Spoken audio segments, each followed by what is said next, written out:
In this part of this series, I will discuss with you the ultrasound evaluation of the knee. I will review with you the technique for patient positioning, some of the basic anatomy, and demonstrate the ultrasound anatomy. And finally, I will give you some clinical correlations. For positioning the patient to evaluate the knee, it is best to use a high-resolution transducer of at least 10 megahertz or greater. I usually like to have the patient seated on the examination table with a pillow under the knee that is slightly flexed. For part of the examination, the knee will be in a neutral position, and you will also examine the knee in a fully flexed position as well. Like many other structures when performing an ultrasound evaluation, you will want to perform dynamic evaluation whenever possible. Let's first take a look at some of the basic anatomy.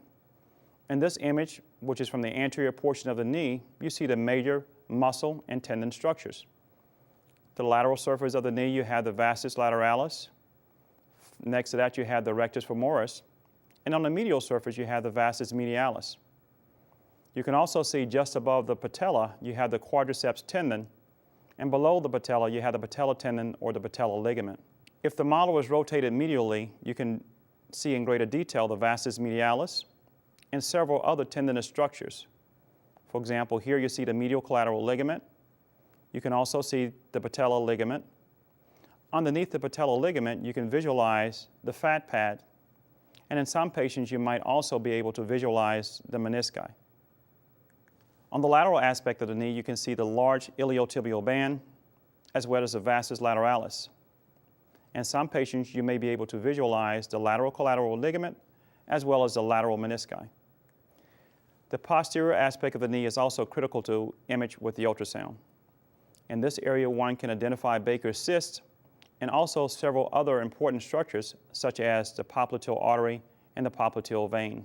And I will demonstrate these during the ultrasound evaluation portion. There are 10 standard ultrasound scans of the knees as listed here: suprapatellar longitudinal, suprapatellar transverse, suprapatellar transverse and maximal flexion, infrapatellar longitudinal, and infrapatellar transverse.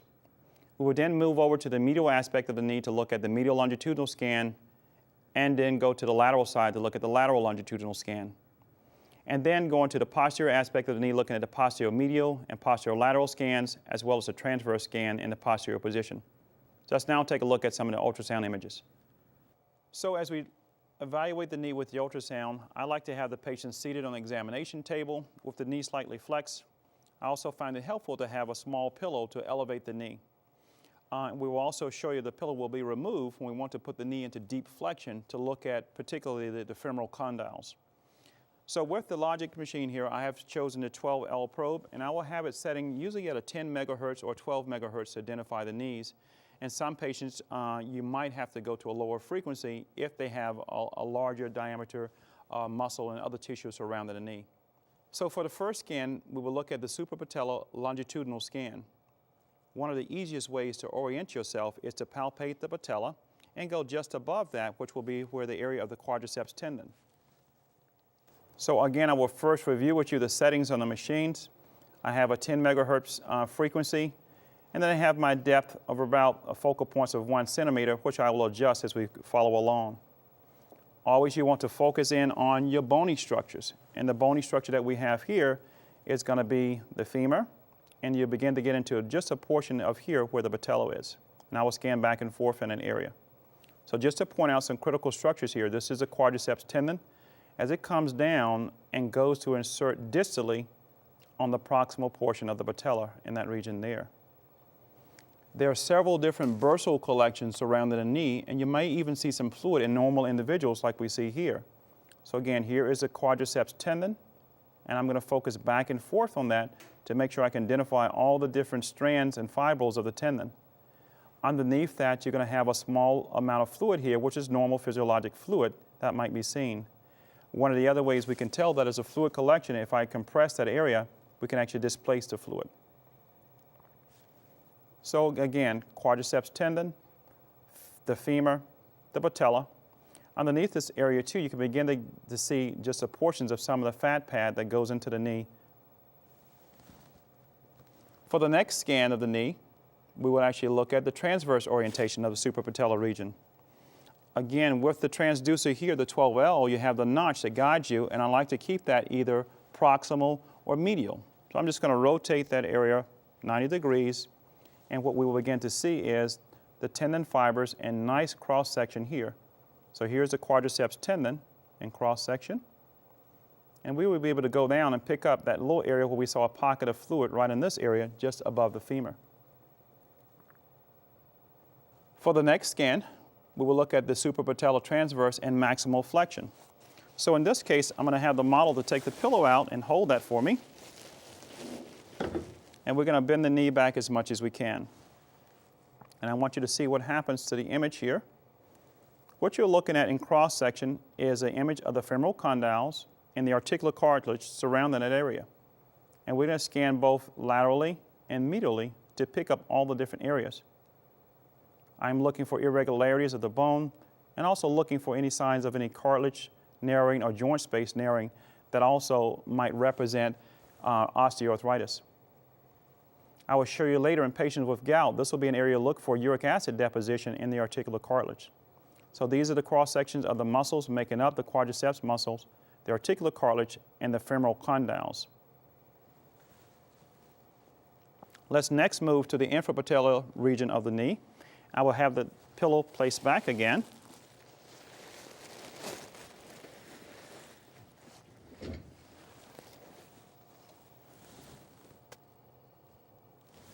Remember, it is critical too, for larger joints, you will use a significant amount of gel, so have that readily available. Again, you can orient yourself by palpating the patella, and then just put the transducer directly underneath that. With the notch pointing upward, I know that is the left side of the screen, and we can identify significant structures here. So you'll first see a large fibrillar pattern, which is going to represent the patella ligament or the patella tendon, and then it comes down and attaches distally onto the tibia.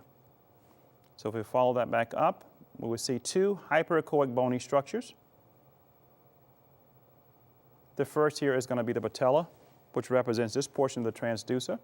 We see the patella tendon. You can very nicely measure the thickness of that patella tendon if needed. This will be the areas of the infrapatellar bursa and some of the other fat and fluid collections there. And then the tendon comes down and attaches to the proximal portion of the tibia. Next, we want to take that probe, hold it in the same position, being able to stabilize the transducer with your fingers, and just rotate it 90 degrees. And what you will begin to see then is the patella tendon in cross-section. You can see the fibrillar patterns, it's like looking on them head-on, surrounded by the peritendinous sheath. So let's next now move to the medial aspect of the knee.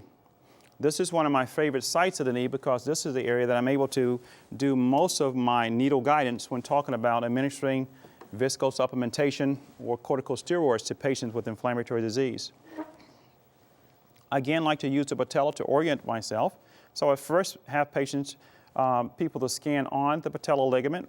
So to the left you see the patella ligament, and I'm just going to follow that medially until we find some other bony structures that I will identify for you. So in this orientation, and I will freeze the screen for a second, you're going to look at where the transducer is. So the proximal portion is picking up the femur, the distal portion is picking up the tibia. And this area you can see very nicely too is the medial collateral ligament as it goes across from the femur and attaches to the distal, or to the proximal tibia. You'll also be able to see underneath that the region of Hoffman's fat pad, a little area of hyperechoic signal. And this is going to be the region where you would see synovial changes. And actually, if one was delivering corticosteroids or viscosupplementation, that's your area of target when doing needle guidance. So if we unfreeze the image and go back to a live view, I will identify these structures for you again. The femur, medial collateral ligament, Hoffman's fat pad, and the next hyperechoic area that we get is going to be the tibia.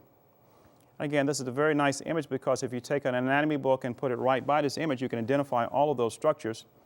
And then using the markings on the side of the machine, I know, for example, if I want to do needle guidance to enter into the joint, I need to be a little less than 2 centimeters in.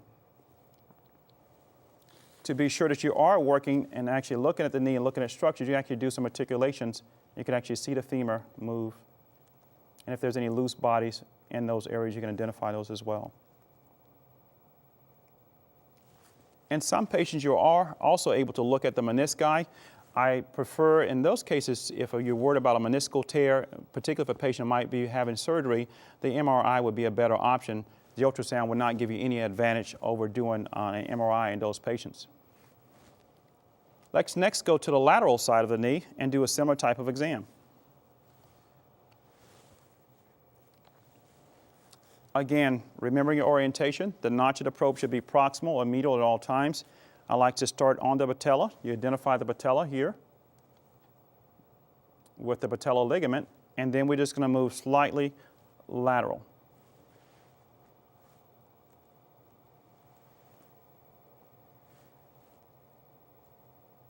Just like we saw on the medial side, you should begin to identify two bony structures.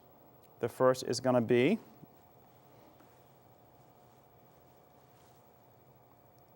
the femur proximally. And if I just orient the probe just a little bit obliquely, the next bony structure we'll begin to see is going to be the tibia. You can see in her case here a very nice thickened lateral collateral ligament which will stabilize the whole knee joint. So I will freeze that structure just like what you saw on the left side of the medial aspect, femur, lateral collateral ligament. We can just see the border of the tibia here. This hyperechoic area is going to be the fat pad.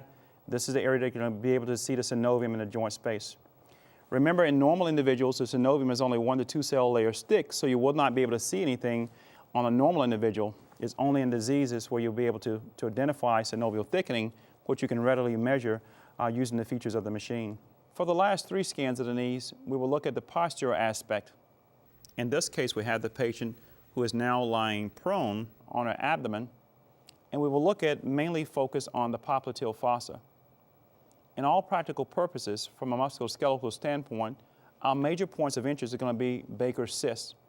You can also identify the popliteal artery and vein and actually use the ultrasound to help you perform needle guidance in patients who might have inflammatory changes there to avoid those structures. So again, we have the 12L transducer. I have it set at 10 megahertz to start, and we can adjust that if needed. And I will recommend just going right over the popliteal area. And she's a nice, young, healthy individual, and you can already identify the popliteal arteries and veins. You can see the pulsations of the popliteal artery. And just to show you the features involved in the ultrasound, of course, you can perform Doppler or color flow to actually indeed show that you are dealing with blood vessels and to look at the flow of those vessels based on the color.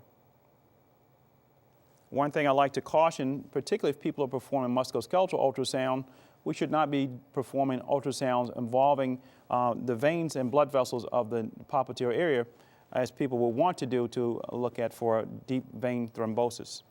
So once you have identified the blood vessels, then we want to look at the medial aspect of the knee. So I'm just shifting medially. The notch on the transducer is pointed toward her head. And in normal individuals, you can begin to see some of the bony structures. Again, look at where the transducer is. The femur is here, so we're picking up parts of that, the hyperechoic region that we see there. And the distal portion down here, we'll begin to pick up some of the tibia. Other structures you can see, again, there are several muscles that come together to make up the Baker's cyst. You would begin to see those, and as they tendons form, a tendinous sheath together. Not many abnormalities involving the bone will be identified here. It's mainly going to be pockets of fluid, and that is seen when you look at the lateral aspect of the posterior scan. So again, to orient yourself, go back to the popliteal vessels. To identify that you are over blood vessels, you can use the color flow or the Doppler. And then once you've identified those, just scan laterally to the vessels are out of your view.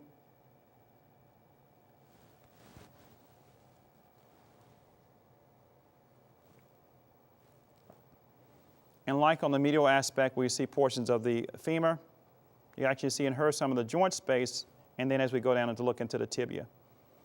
In normal individuals, you again might see some other pockets of fluid, but if a patient had a Baker's cyst, this will be a huge area of fluid that will be compressible, and easily can use the ultrasound to guide you for your depth to perform needle guidance in those images.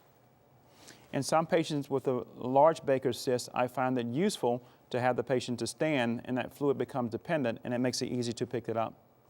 And for the final scan of the knee, we actually do a transverse scan. I will use some more transducer gel. And in this case, having the notch toward the medial aspect of the body and go directly over the popliteal vessels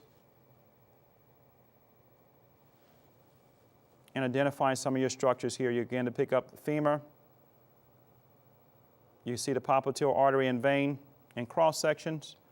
Again, go to color flow, just identify those.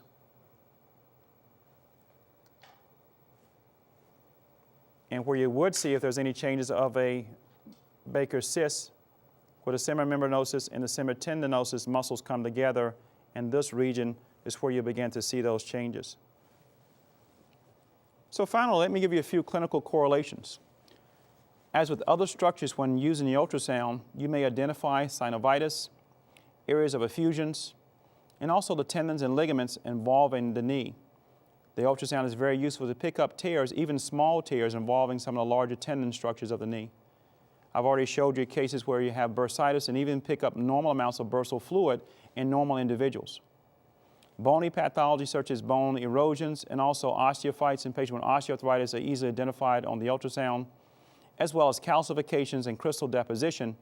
And let me show you a few clinical examples. This is the case of a patient who has gout. This is a transverse view looking at the suprapatellar region and having the knee in hyperflexion. So you see the most inferior region, which is hyperechoic, is a portion of the femoral condyles. The black space above that, that anechoic area, is the articular cartilage. And just above that, you see another area, a thin line of hyperechoic area, so calcification. And this is a deposition where we find uric acid crystals in patients with gout. You can also identify patients who have osteoarthritis. Remember, radiographically, we look for bony spurs, disalignment of the bone, and also joint space narrowing, which represents cartilage loss. So here you see a patient with osteoarthritis involving the lateral aspect of the knee. If you look at the bony margins and look at the articular cartilage on the left, you can see that as you move laterally to the right, you see there's significant thinning. Essentially, we have almost bone juxtaposed to bone in patients with osteoarthritis. There are several other examples where patients can be scanned using the ultrasound to evaluate the knee. Osteoarthritis and rheumatoid arthritis I find very, very useful.